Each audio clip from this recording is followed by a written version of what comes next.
Hi, it's Lori again from Discerning Seniors. I wanted to answer a question. We get called often, and people ask whether or not they should put their folks on the long term care wait list. Here's how it actually works. In order for your parents to be eligible for long term care, they need to undergo an assessment by their case manager, which is assigned by postal code. So you would call into a HCCSS, which stands for Home and Community Care Support Services. That used to be called the LHIN, LHIN, and before that it was called CCAC.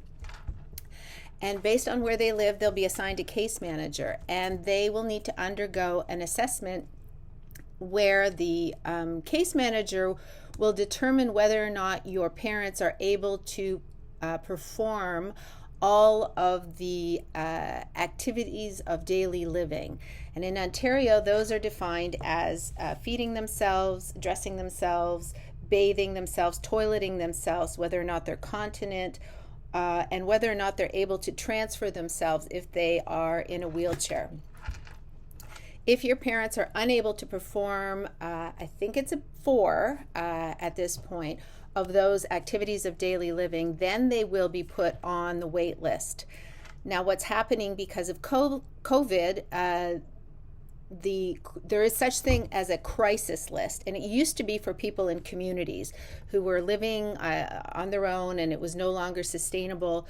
But now that crisis list has been moved over to take people out of acute care beds. So the crisis list in community is really a tough one. Often off the record, people will suggest that your parents be taken to the emergency room, and hopefully if they get admitted, then they can be on the critical care list or the crisis list for long-term care. I hope that helps. Call us with any other questions.